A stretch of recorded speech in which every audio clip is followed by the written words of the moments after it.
Bon, alors, en fait, on s'est rencontrés une seule fois avec Laurent il y a à peu près un mois, et on se vous voit et on se tutoie depuis 45 secondes. Donc voilà, c'est une rencontre de deux personnes qui ne se connaissent pas. Enfin, en tout cas, moi, je ne connais pas bien son travail. Je pense que Laurent ne connaît pas le mien non plus, sauf à travers des textes et ces petits échanges qu'on a eus à Paris il y a quelques temps. Alors l'exercice est compliqué, mais ça va se passer très bien. L'idée, c'est de s'interpeller mutuellement sur divers sujets. Et la commande de Bernard, c'était vous pouvez parler de la prison si vous voulez, mais vous n'êtes pas obligé d'en parler. Donc moi, j'étais assez d'accord qu'on en parle un petit peu, mais pas trop. Et je suis aussi d'accord. Voilà. Et alors j'avais envie donc j'avais préparé des questions, mais j'en ai inventé une autre en cours de route. Et parce qu'il y a une chose qui m'intrigue, c'est qu'un éclairagiste, est-ce qu'un éclairagiste ne travaille que la nuit? Et est-ce que ça t'est déjà arrivé d'éclairer le jour? Alors, un éclairagiste urbain travaille que la nuit et est un saisonnier, un peu comme les paysans, puisque sous notre latitude, j'ai besoin de passage à l'heure d'hiver, ou en tout cas de l'automne arrivant pour avoir une vraie journée de travail de nuit. Voilà, alors c'est un peu cette notion-là. En tout cas, pour éclairagiste urbain, oui, on travaille la nuit. Éclairagiste de théâtre, on travaille aussi beaucoup la nuit. Éclairagiste au cinéma, on travaille aussi la nuit, oui. Et alors la question de la lumière du jour, elle est très différente et elle ne me concerne presque plus, puisque là, elle va concerner sans doute l'architecte, sans doute les gens qui travaillent en lumière naturelle. Mais du coup, est-ce que tu apprends de la lumière du jour? C'est-à-dire que quand tu vois comment le soleil se débrouille à être parfois très haut ou très bas, et toutes les espiègleries qu'il fait à nos architectures et à nos vies, est-ce que ça c'est quelque chose qui te sert à quelque chose, ou bien est-ce que le soleil est ton formateur ou pas du tout? La lumière naturelle est le fondement de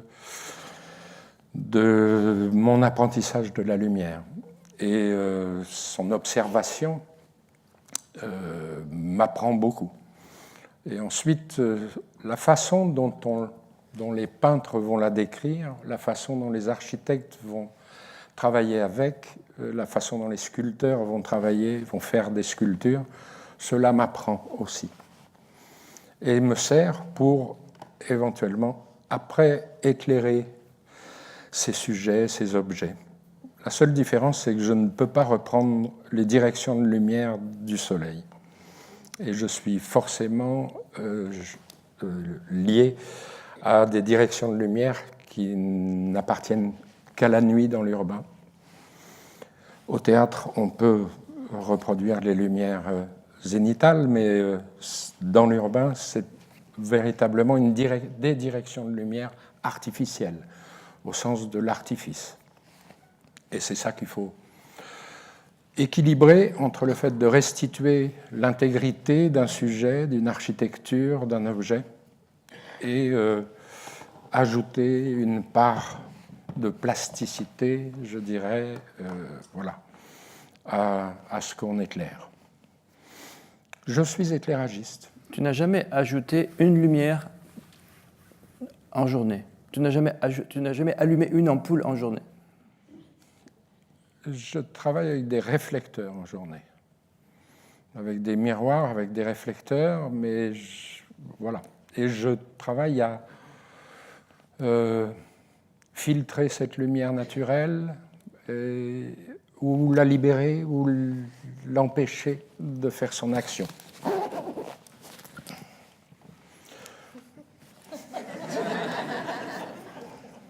Non, mais voilà, la question, c'est que l'éclairagiste n'existe que par ce qu'il éclaire. Et donc, c'est pas moi qui fais la lumière, d'ailleurs, dans mes relations avec, que ce soit les paysagistes, les architectes ou les metteurs en scène, la lumière, elle naît des surfaces qui l'absorbent ou qui la réfléchissent. Donc je travaille beaucoup à faire comprendre, ou avec les décorateurs ou les scénographes au théâtre, c'est à partir de la qualité du décor que je peux composer la lumière. Mais c'est pareil dans le paysage, je fais des grands aménagements d'espaces publics et j'ai beaucoup travaillé pendant 17 ans avec Michel Courajou, grand paysagiste, et c'était ça l'aller-retour. C'est lui qui fait la lumière par la qualité des sols qu'il utilise, par la qualité des arbres et des essences qu'il met en œuvre. Et en ce sens, je reste toujours au service d'eux. Voilà. Je n'ai pas de démarche propre. Enfin, voilà, il y a les éclairagistes et puis il y a les artistes de la lumière, ce qui est très différent. Des gens comme James Turrell travaillent avec le matériau lumière pour faire une œuvre d'art, des installations, des environnements artistiques. Voilà, moi ça m'a intéressé d'aller voir où est-ce que la lumière pouvait apporter du confort, de l'agrément. Et c'est pour ça que j'ai un peu dérivé de mes métiers d'origine, qui sont le théâtre et le cinéma, pour aller ailleurs, et notamment en prison, et dans les hôpitaux, ou partout où il y a besoin. C'est toi qui as réglé la lumière ici ou... Malheureusement pas.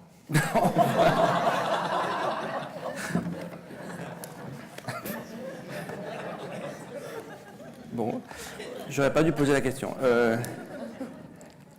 Est-ce que tu veux poser une question? Est-ce que tu veux que je rebondisse sur le son ou est-ce que comment tu veux qu'on fasse? Voilà, ben c'est ça dont voilà, c'est une question que moi je veux aussi te poser. C'est cette. Alors, toi, tu es compositeur et tu travailles avec le son, mais pour en faire de la musique. Voilà. Alors, c'est cette différence qu'il y a entre nous, c'est que tu crées entièrement une matière sonore ou de la musique avec ton imagination, avec les matériaux que tu récupères, puisque tu travailles beaucoup sur la captation de son. Voilà, alors ça m'intéresse de savoir comment toi tu es arrivé à cette notion de compositeur. En fait, presque avant de répondre à ça, j'ai envie de faire un écho à ce que tu venais de dire tout à l'heure. Tu n'éclaires que ce qui est à éclairer, c'est-à-dire que tu n'existes que par ce qui est éclairé. C'est qu'en fait, un musicien, ça travaille avec l'architecture. Ça ne peut pas travailler autrement, ça travaille avec des murs. Et ici, on est dans des murs et ça ne peut pas... Enfin, un musicien qui ne s'occuperait pas de la diffusion, ce serait un ballot, ce serait un bêta. En fait, on n'existe que par les sons qui nous sont renvoyés par les murs. Et on dit que les murs ont des oreilles. En fait, c'est une grosse bêtise. Les murs ont des bouches. C'est-à-dire que quand nous parlons, nous nous servons beaucoup des murs pour nous entendre. Si on était en plein air, si on était dehors, je serais obligé de parler beaucoup plus fort parce que vous ne m'entendriez pas. Bon, là, j'ai un micro, ça ne marche plus, parce que ma démonstration ne marche plus. Mais c'est pour dire que les architectes conditionnent beaucoup nos relations. C'est-à-dire que lorsque dans une salle, l'acoustique est très, très, très, très, très absorbante, on est obligé de parler très fort, on est obligé de parler comme ça aux gens pour que les gens n'arrêtent pas de nous dire « mais je ne vous entends pas dans le fond ». Et du coup, les gens se disent « mais pourquoi il est agressif comme ça ?» On ne lui a pas demandé. Et ben parce qu'il est obligé de parler comme un imbécile, comme un fou furieux. Et à l'inverse, si l'acoustique est très très réverbérante, si l'architecte a mal fait son travail, on est obligé de parler très doucement parce que sinon on excite l'acoustique et ça tourne. Et les gens se disent « mais pourquoi il nous parle comme ça? On n'a pas couché ensemble ». Et donc, du coup, voilà, les relations humaines, les relations sociales sont conditionnées par l'architecture, sont conditionnées par les murs, par les surfaces de réflexion, les surfaces d'absorption. Et donc, un musicien, il doit savoir où est-ce qu'il se met. Et là où il se met, c'est à la fois un sentiment... comment dire, ça peut être un sentiment politique, ça peut être un sentiment social, mais c'est aussi une question un peu technique et esthétique. C'est d'abord une question sociale, parce que qu'est-ce qu'il veut dire en se mettant là, hein? Par exemple, ici, là, nous sommes sur un lieu de pouvoir, nous sommes sur une scène, nous avons un éclairage, nous avons un micro, donc on vous écrase. Et c'est fait pour ça, et on est censé avoir quelque chose à dire qui est plus intéressant que ce que chacun d'entre vous aurait à dire, puisque vous n'y êtes pas. Et donc le musicien, il travaille ces questions. Il se dit, est-ce que j'ai le droit, moi, de me mettre sur une scène et de venir jouer pour des gens qui ont payé pour se mettre dans le noir et pour écouter ce que j'ai à dire. Et donc il peut réfléchir à cette question. Enfin, en l'occurrence, c'est ce que je fais. Et puis se mettre à un endroit qui lui paraît plus opportun pour créer une relation, pour créer une rencontre entre des personnes qui sont un peu égales, et même s'il y en a un qui a une pratique et les autres qui n'en ont pas. Voilà, ça c'était le détour, le contour par l'architecture et par les murs qui l'éclairent et que je fais résonner, ou en tout cas qui résonnent quand je travaille. Et pourquoi je suis né compositeur, je n'en sais rien, parce que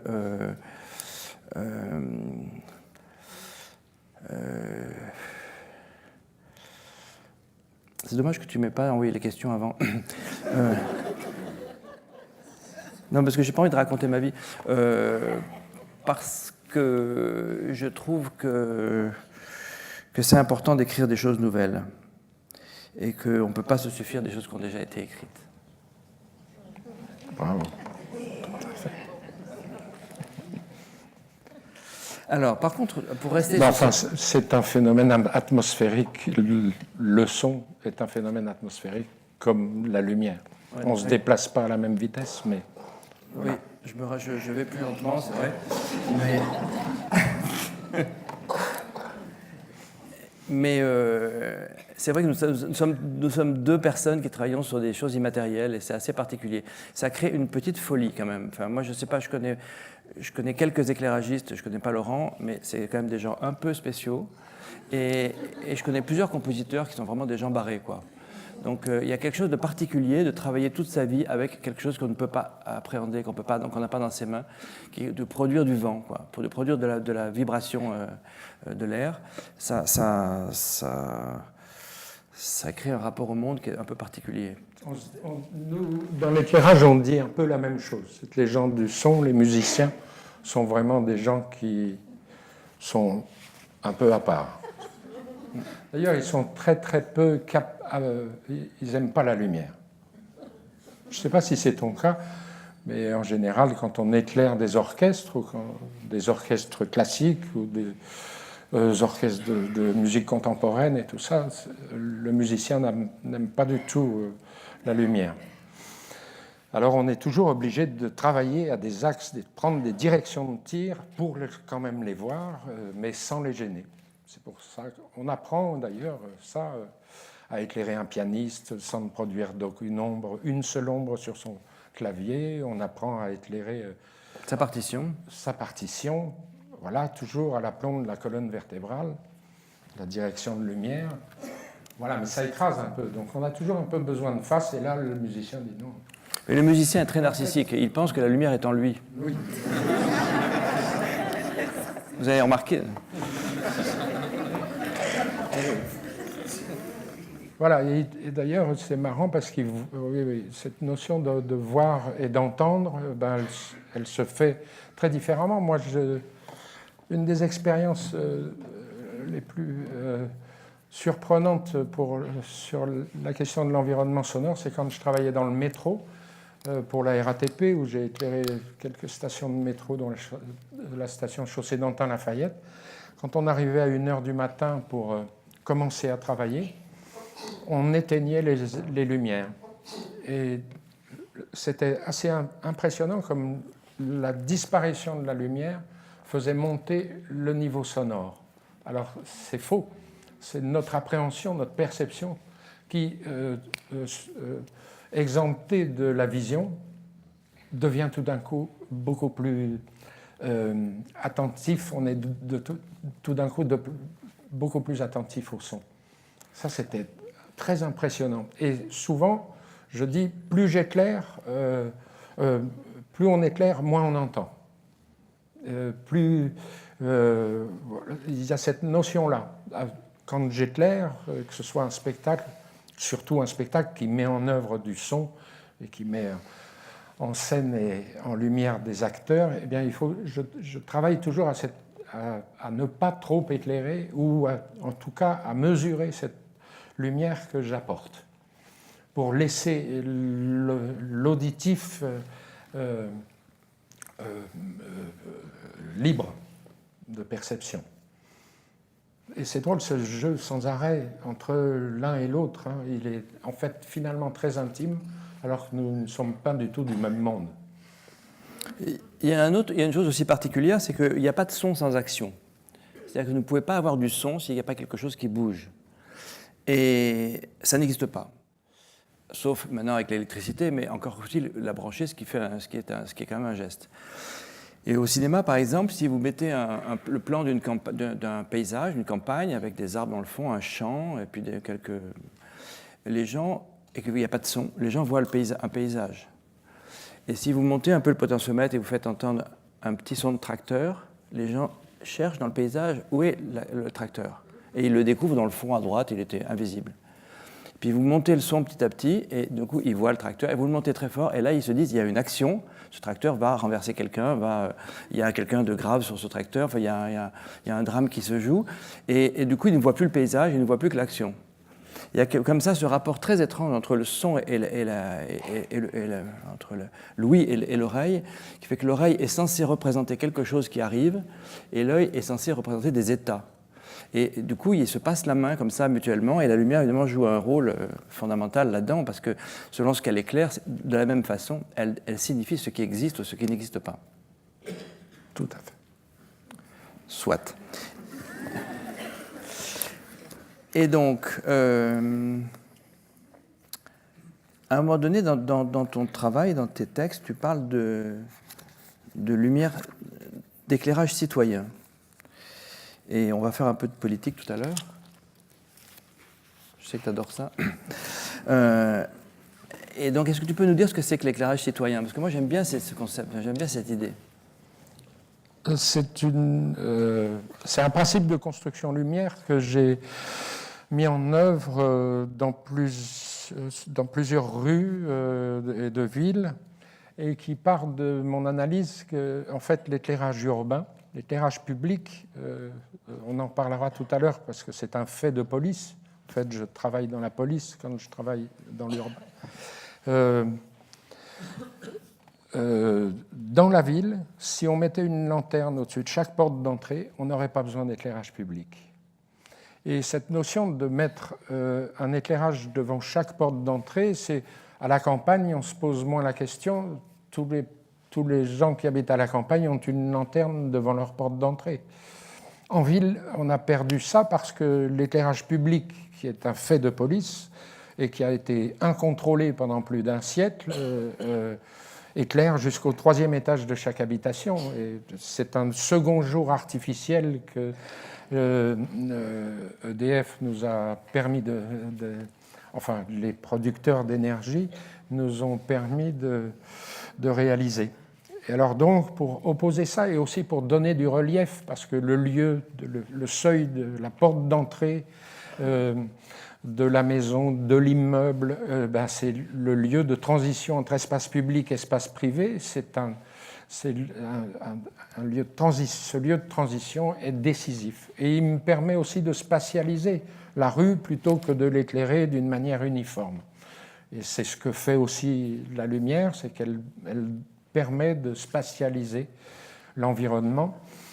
Et donc c'est comme ça que c'est arrivé, et puis c'est arrivé avec j'argumente toujours avec cet élément, c'est que c'est la responsabilité du citoyen urbain que d'éclairer devant chez lui. Et il y aurait même une dynamique à dire, c'est allumé, je suis là, c'est éteint, je ne suis pas là, ou c'est pas tout le temps allumé, bien sûr, ça se déclenche à mon approche de la porte d'entrée.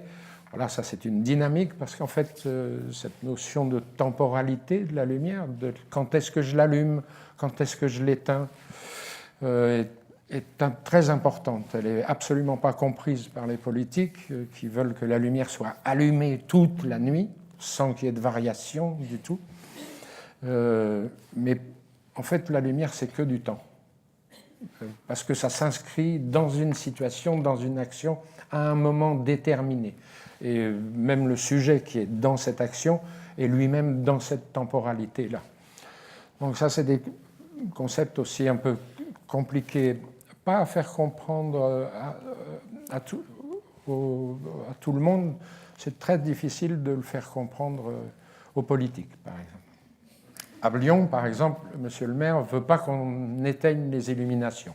Il n'est pas là pour les voir à partir de 1h du matin. Vous voyez. Peut-être il est dans la salle. Ça m'étonnerait beaucoup quand même, parce qu'il ne sort pas la nuit. Et donc, voilà. Mais cette notion est très... alors on le fait quand même. De toute façon, ils ne sont pas là pour constater ça. Donc on éteint quand même. Mais il ne faut pas leur dire. Aujourd'hui, on fait des aménagements. Je viens de finir l'aménagement de la place Bellecour. Et à 1h du matin, ça baisse d'intensité de 50% pour faire des économies d'énergie, mais aussi pour apaiser. Plus j'éclaire, plus on parle fort. Tu peux baisser un peu. Et tu peux baisser un peu. Non. Et plus on éclaire, moins on éclaire, plus on s'entend, plus ça devient calme, apaisé. Voilà. C'est l'intimité dont tu parlais tout à l'heure avec le son. Absolument, oui, tout à fait. Voilà, alors l'éclairage citoyen, c'est cette responsabilité citoyenne que... Alors, c'est difficile en ville parce que c'est une copropriété où personne ne s'entend. Et mettre un luminaire devant la porte d'entrée, c'est cette notion aussi que le citoyen n'a pas cette... L'espace public, c'est pas à moi. L'espace privé est à moi, mais l'espace public, c'est pas à moi. Donc ça, c'est une notion de responsabilité avec la lumière que j'impose aux citadins et aux citoyens. Et voilà. Je fais une petite incise sur la question de l'espace public, c'est très intéressant. L'espace public, on croit que c'est les choses qui sont entre les espaces personnels, entre les espaces privés. L'espace public, au contraire, ça contient les espaces personnels. D'abord, on a du gaz qui passe entre nous. On a de l'électricité, on a de l'eau, on a des poubelles. Mais aussi, et puis on a nos fenêtres et ce qu'on y fait, et le son ou la lumière qui y sort. Et puis on a ce point de vue depuis la rue des maisons. Et en fait, ces maisons ne sont pas en dehors de la rue, elles sont dans la rue. On ne dit pas d'un chemin qu'il est un espace public dans la campagne. Et donc, il n'y a pas de raison qu'on dise que il n'y a que la rue qui est l'espace public. En fait, l'espace public, c'est l'ensemble. Et je dirais même que l'espace public, ce sont nos idées. C'est l'idéologie dominante, c'est la consommation, c'est tous ces rapports humains qui constituent nos réflexes, nos rencontres, nos relations. L'espace public, il faut arrêter de le penser comme seulement la rue. L'espace public, c'est l'ensemble de l'humanité avec ses aspects techniques, ses aspects matériels et ses circulations de fluides. Et les fluides ne sont pas seulement matériels, ils sont bien sûr très immatériels. Enfin, voilà, c'est juste une insiste parce que j'ai beaucoup travaillé sur cette histoire d'espace public avec une agglomération dans le nord de Paris, où on a essayé de réfléchir sur la dimension culturelle du développement urbain. C'est que la ville se construit sans cesse, elle se refait sans cesse. Quelle est la part de la culture dans cette reconstruction ? Corajou, d'ailleurs, a beaucoup travaillé à Pleine Commune, le paysagiste dont il parlait tout à l'heure. C'est comment est-ce que les artistes peuvent participer à la façon de repenser la ville ? Et pas seulement en aval, en faisant les imbéciles dans la rue, c'est-à-dire en faisant les clowns ou quelques spectacles de rue ou quelques 1% artistiques, mais en se disant qu'ils pourraient participer aux côtés des élus, des urbanistes, des architectes et surtout de la population à la façon dont on appréhende les usages et dont on pense qu'il y a du sensible, il y a de la perception dans les espaces qui contiennent les espaces personnels et que ça mérite d'être réfléchi à plusieurs et pas seulement de façon technique et matérielle et rationnelle, quoi. Et je voudrais en profiter pour parler, il parlait tout à l'heure de spatialisation de la lumière, pour vous évoquer rapidement une création, parce que je voudrais parler un peu de musique, pas seulement de son. Je viens pas, mais j'ai gagné il y a quelques années un % artistique. Le 1% artistique, pour ceux qui ne savent pas ce que c'est que lorsque l'État ou une collectivité construit un nouveau bâtiment, c'est-à-dire une école, un collège, un lycée, une faculté, une poste, un tribunal, enfin voilà, un bâtiment public, il y a 1% d'un certain budget, c'est pas la totalité, d'un certain budget qui est confié à une commande artistique. À l'époque, ça a été fait sous Malraux, ça devait être un objet de décoration. Bon. Heureusement, le mot a disparu. Et c'est une commande artistique d'une œuvre. Bon. Et normalement, c'est les plasticiens, les peintres et les sculpteurs qui gagnent ça, depuis 40 ans. Hein. Et il y a d'ailleurs des éléphants dans ces plasticiens qui gagnent tous les 1% artistiques. Enfin, vous en connaissez sûrement à Lyon. Et bizarrement, ils ont ouvert la possibilité qu'on y réponde de façon immatérielle. Je pense peut-être que d'ailleurs, il y a peut-être eu des 1% en lumière, je ne sais pas. En tout cas, j'ai gagné le 1% de l'Université d'Amiens qui est construite par Renzo Piano. Renzo Piano, c'est un architecte qui a construit Beaubourg, qui a construit pas mal, le tribunal là, à Paris récemment. Et j'ai proposé un travail de diffusion sonore sur les parois, sur la façade, donc un travail public. Je suis sur une façade de 140 mètres de l'université, je suis sur une passerelle de 45 mètres qui conduit au gymnase, dans le hall des amphis, et puis dans 2-3 endroits, sous les arbres par exemple, j'ai mis des nichoirs à oiseaux qui diffusent des sons dans les arbres, etc. Et le son se déplace tout le temps, il est tout le temps mobile, il n'est pas audible depuis un haut-parleur, c'est pas de la sonorisation. C'est comme si les murs parlaient. Quand vous entendez la façade, par exemple, vous entendez comme des insectes qui se promènent, vous entendez des chuchotements, vous entendez des musiques qui ont l'air de venir de l'intérieur ou qui s'avancent vers vous, comme des hologrammes. Et l'objectif, c'est de faire parler l'architecture. Et comme je suis soucieux, comme Laurent, de la liberté des gens, tout ça, évidemment, n'est audible que de façon très particulière, c'est-à-dire qu'il y a une discontinuité spatiale, on ne peut y échapper. Et puis il y a une discontinuité temporelle, c'est-à-dire que ce n'est pas tout le temps, c'est à certains moments extrêmement particuliers et qu'on peut connaître avec des documents sur Internet, etc., enfin, ou sur place. Et c'est des rendez-vous particuliers à des moments précis. C'est comme si à un moment donné, l'architecture vous donnait rendez-vous pour vous dire quelque chose pendant quelques secondes, quelques minutes, et puis disparaissait après pour vous faire entendre quoi ? Votre présence. Donc c'est un aller-retour entre l'écoute de la ville et l'écoute. Le musicien tend les oreilles à l'auditeur pour s'écouter lui-même. Voilà, c'était une parenthèse. Et c'est en intérieur ou en extérieur ? C'est tout en extérieur. Ah, voilà, très très bien. Oui. Oui, parce que cette question de l'environnement sonore, enfin, comme l'environnement lumineux urbain est extrêmement difficile à maîtriser. Parce que, justement, entre le public et le privé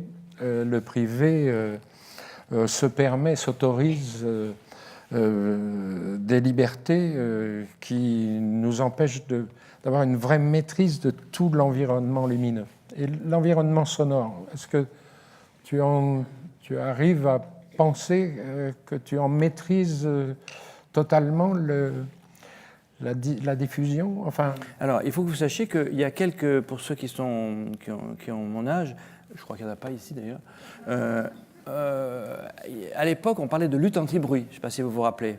Il y avait des campagnes de lutte anti-bruit qui étaient faites par le ministère de l'Environnement et de l'Équipement à la télévision, où il y a des villes qui ont lancé des campagnes anti-bruit. Moi, j'ai fait partie j'ai été très longtemps, enfin je le suis toujours un petit peu, un musicien auprès du ministère de l'Environnement. Comme lui, il s'est battu pour éteindre un peu, et moi, je me suis battu contre la lutte anti-bruit. Parce que la lutte anti-bruit, c'est une lutte anti-gens. Parce que le bruit, comme par hasard, c'est les gens qui le font. Et comme par hasard, c'est les pauvres. C'est-à-dire que les pauvres habitent dans des HLM avec des murs qui sont très faibles. Ils ont beaucoup d'enfants, plus d'enfants que les riches, qui ont des murs en pierre de taille.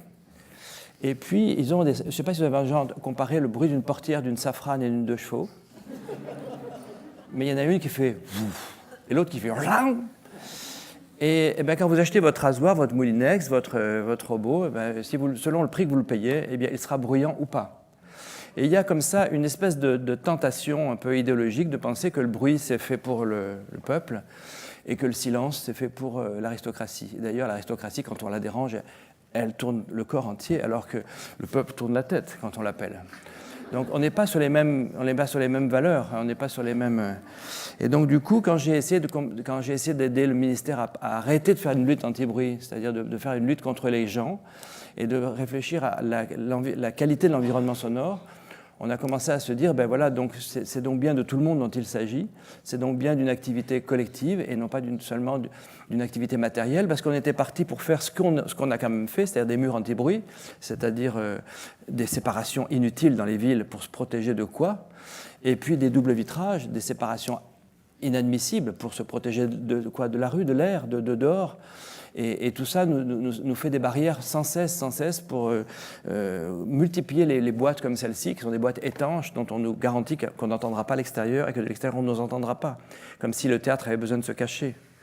Et donc du coup, il y a comme ça un travail en profondeur qui a pu être fait, qui n'est pas fini et qui est parfois en échec, mais qui parfois réussit. Je ne sais pas si vous avez remarqué, on est en train de nous changer nos revêtements de sol, on est en train de nous changer tous les asphaltes, parce que c'est les roues qui font du bruit, ce n'est pas les moteurs. Et du coup, maintenant, on arrive à avoir des voitures qu'on n'entend plus beaucoup. Il y a eu beaucoup d'efforts sur les avions, etc. Mais il nous reste à faire des efforts entre nous pour arriver à nous écouter, à nous entendre, au lieu de nous craindre.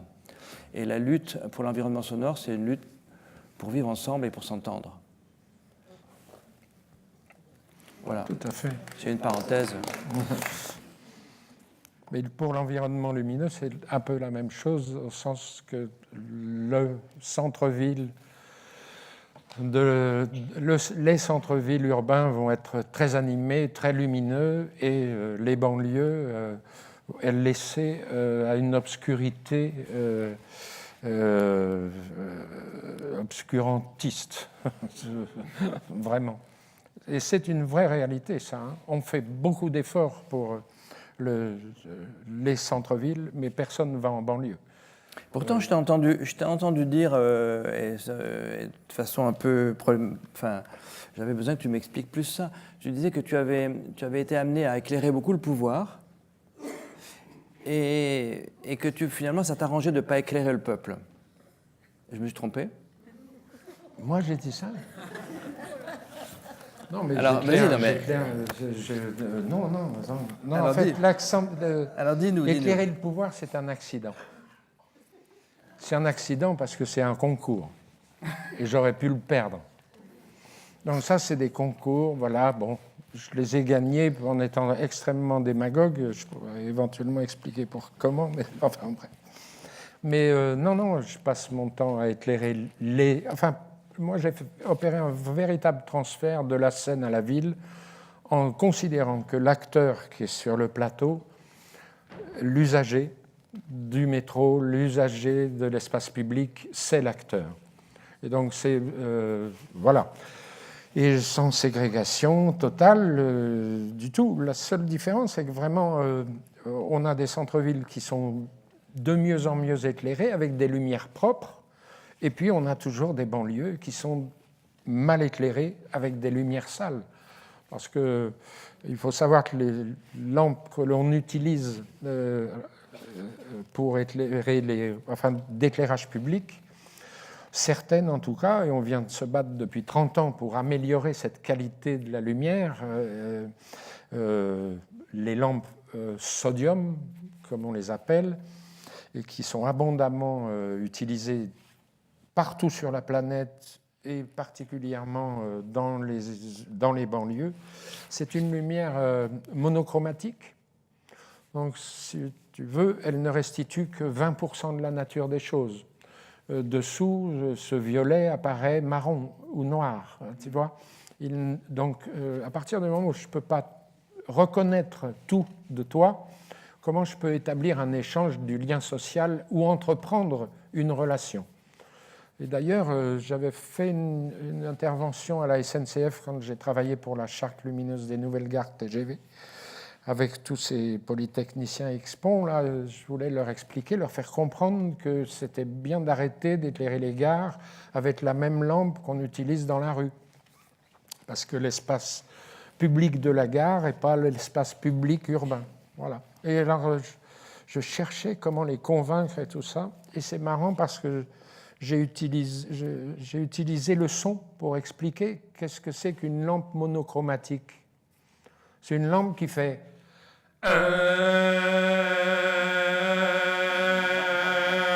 comme ça en permanence. Oui, c'est pas cool. Hein. Et mais j'ai besoin du son, très souvent, pour faire comprendre la lumière, ça. Et là, les gens ont compris. Du coup, on commence à éclairer les gares autrement. Et la ville aussi.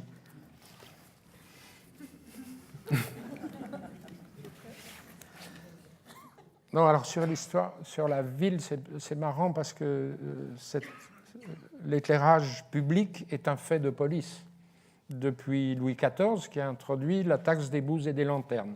C'est marrant d'ailleurs parce qu'encore aujourd'hui, on met toujours une lanterne au pied d'un candélabre. Une poubelle, je veux dire, au pied d'un candélabre.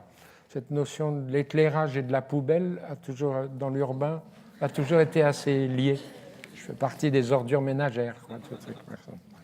Comme quoi, ça intéresse très peu de gens. On peut considérer que la poubelle, c'est aussi l'endroit où on peut mettre ce qu'on ne met pas partout. En effet. En effet. Mais alors, c'est très drôle parce que ce fait de police, avec la décentralisation de Gaston Defferre, a été cette délégation qui était donnée au préfet, qu'il est encore aujourd'hui à Paris. L'éclairage public est sous la responsabilité du préfet. Dans les villes, dans les régions, cette responsabilité a été donnée aux maires. Et les maires, et c'est comme ça qu'a démarré, notamment à Lyon, tout ce plan de rénovation urbaine. Et l'éclairage a été enlevé de la police pour être donné à la délégation à l'urbanisme. Et c'est un peu dans ce courant-là que notre adjoint à l'urbanisme de l'époque, Henri Chabert, qui était un élu éclairé plutôt, a imposé dans tous les marchés publics d'aménagement d'espace public d'intégrer l'éclairage à l'équipe de conception. Et ça c'est assez drôle parce que ça m'a permis d'inventer un nouveau métier parce que ça n'existait pas. Il y a 30 ans, l'éclairage public était fait par les fabricants et les fournisseurs d'énergie. Et donc il n'y avait pas d'approche qualitative, il y avait une approche purement fonctionnelle et quantitative. En plus j'éclaire, plus je fais de la sécurité, soi-disant. Voilà. Et alors c'est assez drôle parce que tout ça s'est passé un peu à Lyon. Et c'est marrant parce que juste avant de partir à Paris, notre bon maire de Lyon a repassé l'éclairage public à la police. C'était très intuitif. Voilà. Il est devenu ministre de l'Intérieur après. Ça, c'est pas mal. Et il revient à Lyon. Et voilà, et je redeviens un policier.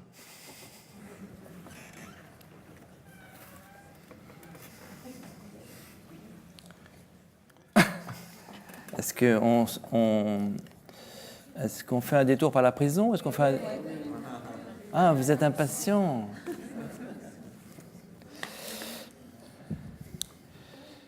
Alors, je ne sais pas, est-ce que...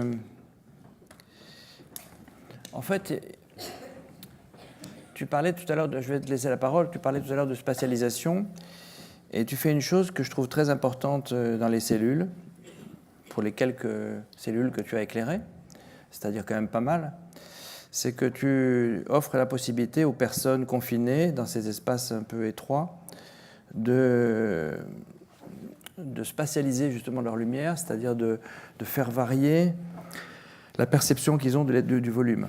Tu peux nous parler de ça ? Oui, alors ce travail, ça s'est fait dans le cadre... C'est drôle d'ailleurs, c'est sous Marie-Lise Lebranchu, qui avait lancé un plan d'humanisation des prisons, des centres de détention. Et avec Architecture Studio, on a été lauréat de la construction de 3 nouvelles prisons à Liancourt, à Choconin et à La Farlède. Et l'administration pénitentiaire nous a demandé vraiment de faire preuve d'innovation. Alors les architectes sont arrivés avec plein d'idées innovantes, notamment celle dans les cellules de faire des barreaux à l'horizontale, ce qui permet de ne pas couper le regard. Voilà, et puis, alors ça a été drôle parce que finalement on a fait des tests avec des barreaux horizontaux, avec le GIGN qui est venu expérimenter ces barreaux et qui a trouvé que ça faisait de trop bonnes échelles pour monter et descendre des façades. Et du coup, on a toujours ces barreaux verticaux, mais qui coupent vraiment le regard. Et le regard en prison est constamment contraint, constamment. Tout à l'heure, dans le spectacle, c'est drôle, les premières interventions, la première intervention, c'était sur la relation à la lumière extérieure, et c'est cette relation à la lumière, tout de suite, qui est venue, et puis l'autre intervention, je ne me rappelle plus. Bon, bref, voilà. Et dans les cellules, j'ai travaillé à essayer de, même 9 mètres carrés, j'ai rajouté, l'éclairage actuel, c'est un plafonnier. Et c'est une seule source de lumière zénitale qui explose tout l'espace. Et voilà, à ça, j'ai rajouté un luminaire au-dessus du lavabo et j'ai intégré un luminaire. Alors, on était en encellulement individuel au départ. Voilà. Et j'ai rajouté un autre point lumineux au-dessus du lit, comme on avait dans les trains couchettes autrefois. Une petite veilleuse directionnelle, une petite liseuse. Voilà. Et ces 3 points lumineux me permettent de fabriquer 7 ambiances différentes dans la prison, dans la cellule. C'est-à-dire que si j'éclaire seulement le plafonnier, ça fait un effet lumineux. Si j'éclaire seulement le lavabo, ça fait un effet lumineux. Si j'éclaire seulement la liseuse, ça fait un autre effet lumineux. Si je combine la liseuse et le lavabo sans le plafonnier, ça fait un autre effet lumineux. Et comme ça.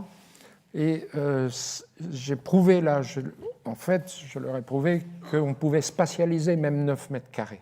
Recréer une cellule d'intimité près du lit pour que l'homme se retrouve avec lui-même, quoi.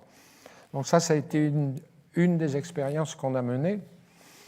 Et puis il s'est trouvé que ces prisons ne sont pas restées en encellulement individuel et elles sont passées avec plusieurs détenus par cellule, ce qui pose un autre problème d'adaptation et tout ça. Voilà. L'autre travail que j'ai fait, c'est à l'extérieur, parce que l'extérieur de toutes les prisons est un environnement, la nuit, totalement concentrationnaire, c'est-à-dire tous les flux, les extérieurs des prisons sont éclairés ad journo, toute la nuit. Elles éclairent les façades, parce que pour bien voir que des détenus ne peuvent pas s'évader la nuit, et cette lumière qui éclaire les façades rentre même dans les cellules. Et donc j'ai travaillé sur tous les extérieurs à supprimer ces flux parasites qui éclairent les façades, et j'ai proposé qu'on éclaire tous ces espaces avec une lampe qui émet à 465 nanomètres et qui fait un bleu. Et ce bleu, il est à la fois pour figurer la nuit et à la fois pour dématérialiser toute la matière qui est éclairée par ça. On ne voit plus les grillages. Et je n'ai plus éclairé les surfaces, surtout pas le mur d'enceinte, j'ai éclairé le sol. Et c'est la lumière réfléchie qui éclaire, voilà, en introduisant des états lumineux différents. Un état lumineux de veille, de bienveillante indifférence, j'ai dit, en essayant de convaincre les surveillantes de ne pas éclairer ces espaces extérieurs. Et puis, effectivement, un état lumineux d'urgence, si jamais il y a intrusion ou évasion. Voilà. Et cet éclairage bleu-là a été mis en œuvre grâce à Marie-Lise Lebranchu. Et j'ai voulu avoir des retours là-dessus sur ces expériences, et les directeurs de prison ne se sont jamais... j'ai écrit et ils ne m'ont jamais répondu. Cet éclairage-là, je ne sais même pas s'il existe encore, mais il n'a même pas été analysé, étudié, quoi, évalué. Mais c'était assez intéressant. On a fait un très gros travail aussi avec les architectes sur la couleur des murs, que ce ne soit pas tout gris, pas tout béton, en introduisant de la couleur. parce que c'est ça aussi qui fait la lumière. Non, ça a été très passionnant. On a commencé avec Marie-Lise Lebranchu, on a fini avec Pierre Bédier, enfin qui a été emprisonné pour détournement de je ne sais pas quoi, là. L'élu qui avait succédé à Marie-Lise Lebranchu.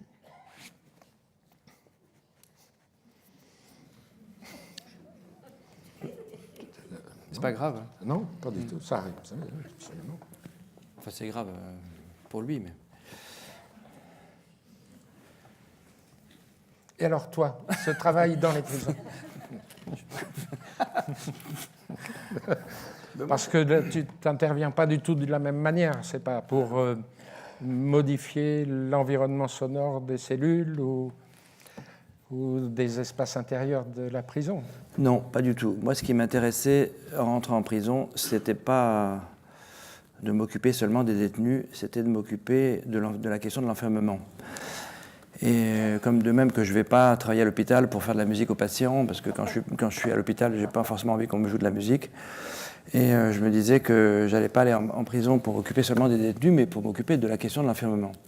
C'est-à-dire pour interroger l'ensemble de l'institution sur sa vocation, sur sa réalité, sur ses origines et sur sa destinée. Et ce qui m'intéressait, c'était de travailler à la question de la réparation. Et j'ai proposé d'installer des ateliers dans une centrale, à la centrale de Saint-Maur, des ateliers qui seraient liés à une formation professionnelle au métier du son, et de faire en sorte que des détenus apprennent les métiers du son. Donc il y a un recrutement qui est national, donc on fait venir des détenus de plusieurs ans. Il y a une formation qui commence là dans 2 mois. Ça existe depuis 26 ans. Hein. Et l'objectif, c'est de leur apprendre ce métier. Mais ce métier, pourquoi? Ce métier pour faire de la réparation de nos archives nationales. Les archives qui sont à l'INA, ou qui sont aux archives nationales, ou qui sont dans les musées, ou qui sont dans les départements, dans les régions, dans les villes. Et pourquoi réparer ça? En fait, en réparant ça, je répare beaucoup d'autres choses. C'est-à-dire que, évidemment, c'est devenu un atelier de travail. Donc, les détenus sont rémunérés pour faire ce travail de numérisation d'archives. En même temps qu'ils numérisent ces archives, évidemment, ils les écoutent. Donc, aujourd'hui, ils écoutent tout France Culture, tout France Musique, tout France Inter, pour ce qui est de l'INA. Vous imaginez le type de réparation en termes culturels que ça représente. Et puis, ils ont évidemment un contrat de travail, puisque je suis responsable de la commission prison de la Ligue des droits de l'homme, donc les choses vont ensemble. Donc, ils ont un contrat de travail, ce qui n'est pas autorisé en prison. Ils ont un salaire qui s'appelle le SMIG. Et puis, je m'interpose du coup entre le donneur d'ordre, celui qui veut numériser les archives, et l'administration pénitentiaire pour faire ce règlement. C'est-à-dire que, je ne veux pas parler forcément de l'INA, mais n'importe quel donneur d'ordre pourrait payer moins cher cette numérisation, et l'administration ne serait pas gênée que les détenus soient moins payés. Et donc le fait qu'il y ait une association qui fait l'interface oblige à payer un certain prix les choses, et elle les paye d'une certaine façon. Donc ça aussi, c'est de la réparation. C'est de la réparation d'un dispositif politique qui s'appelle le travail pénal.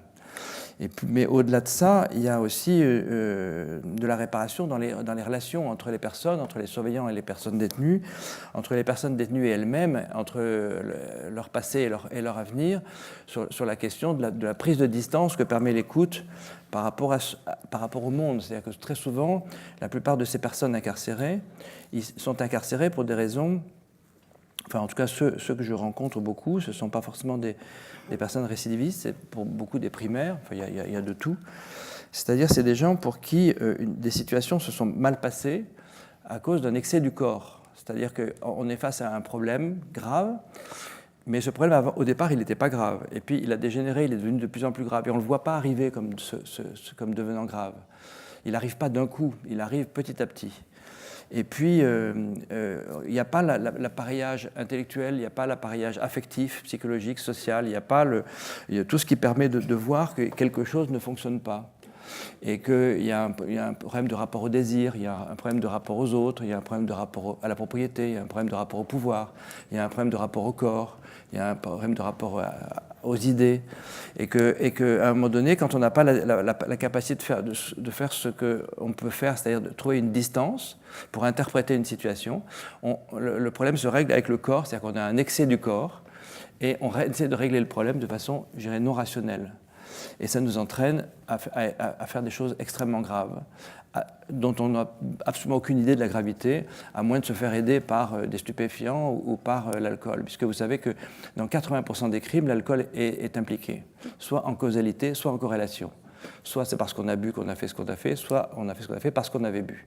80% des crimes impliquent de l'alcool. C'est-à-dire que du coup, là, on voit qu'il y a un excès du corps. C'est que le corps qui fait, et c'est plus la tête. Et la tête aurait pu, à un moment donné, demander le recours au langage, le recours à une médiation, le recours à plein de choses, mais elle ne l'a pas fait. Et du coup, ce qui m'intéresse, c'est de réparer ça. C'est de réparer, non pas de faire de l'insertion, ce qui ne veut absolument rien dire, mais de réparer ce rapport au corps qui fait qu'à un moment donné, il y a une prise de distance qui se crée entre ce que je perçois, la lumière que je perçois, les sons que je perçois, les gens, les situations, les contextes, et ce que je vis dans ma tragédie personnelle, ma tragédie affective, psychologique, physique, idéologique, politique, sociale, économique, et que je fais une différence entre ce que je vois et ce que je revis, et ce que je sens et ce que je vis, ce que je peux faire et ce que je ne peux pas faire, etc., etc. Donc j'ai mis en place ce système depuis 26 ans. Je pensais que ça durerait 6 mois, 1 an. Je ne savais pas que ça continuerait. Je ne savais pas que les surveillants m'aideraient à ce point-là. Je ne savais pas que l'administration serait capable de collaborer à ce point-là. Et je ne la blanchis pas pour autant de toutes les choses que vous avez entendues tout à l'heure. Mais c'est pour dire qu'il y a des gens dans l'administration qui ont envie que des choses se passent. Et quand elles sont organisées de façon militante, esthétique, artistique, sociale, culturelle, économique, etc., il est possible de changer le monde. Voilà. Non, mais c'est pas moi qui fais les choses, c'est sur les choses qui se font, avec les gens. C'est incroyable comme ce rapport, enfin, cette dimension sonore est bien comprise et intégrée par l'administration, par le pouvoir. Et à quel point la lumière n'est pas du tout intégrée. Ben pour une raison simple, c'est que l'écoute en prison, c'est un outil absolument monstrueux, c'est un outil de pouvoir. Il faut tout savoir et personne ne sait rien. Et l'objectif en prison, c'est de ne pas dire ce qu'on sait et de ne pas laisser entendre qu'on sait ce que l'autre ne sait pas, peut-être qu'on sait qu'il ne sait pas qu'on sait. D'où les rumeurs, d'où les paranoïas, d'où les n'importe quoi qu'on se dit sur tout. Moi, travaillant depuis très longtemps dans l'administration, j'ai eu des rapports avec les ministres, avec les directeurs d'administration pénitentiaire, avec les directeurs interrégionaux, avec les directeurs, avec les surveillants, les chefs de dette et avec les détenus. Et à chaque étape, tout le monde dit que l'autre ne voit rien. Le détenu dit, de toute façon, l'administration ne sait pas ce qui se passe. Et le directeur dit, mais de toute façon, le ministère, ils ne comprennent rien, ils n'ont aucune vision du terrain. Et le ministre dit, mais les directeurs, ils ont le nez dans le guidon, ils ne voient rien. Et donc, tout le monde s'accuse de rien voir. Et en fait, effectivement, personne ne voit rien. Et c'est une machine qui marche dans une cécité totale. Et c'est une cécité, en plus, qui est générée par le fait qu'on doit cacher tout à tout le monde. Un directeur, si vous voulez, vous sachez qu'un directeur ne peut pas dire à son personnel quand il y aura une fouille. Parce qu'il sait que s'il le dit, tout le monde va savoir qu'il y a une fouille. Et donc, il n'y aura plus rien à trouver. Donc, il n'a pas confiance dans son personnel. Et inversement, un détenu ne peut pas dire à un autre détenu qu'il a planqué un portable quelque part parce qu'il n'est jamais sûr que ça ne va pas se savoir. Donc, tout est secret. Et tout génère une espèce de malveillance mutuelle, de paranoïa. Et dans ce climat-là, arriver à remettre de la relation normale, arriver à remettre de la citoyenneté, à remettre de la dignité, à remettre de l'écoute et du regard bienveillant, c'est une épreuve de très longue haleine et c'est extrêmement compliqué. La prison détient tout. elle ne fait pas que détenir des détenus, elle se détient elle-même, elle détient ses personnels, elle détient les personnes extérieures, elle détient les visiteurs, elle détient les étudiants du GNEPI, elle détient les formateurs, les artistes. Quand on rentre en prison, on sait qu'on est détenu. Alors, je ne joue pas sur les mots, ce n'est pas la même détention que la personne qui est détenue, évidemment. Mais quand je dis qu'on est détenu, c'est qu'il y a quelque chose on sait déjà qu'il y a des choses à ne pas voir et à ne pas dire et à ne pas entendre. Ça, on ne peut pas construire. On ne peut pas construire une relation dans ces conditions.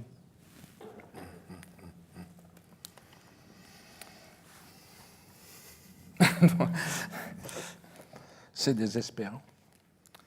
Ben justement, ce n'est pas désespérant. Parce que d'abord, on se le dit. Et puis, moi, j'ouvre des micros et toi, tu allumes des ampoules.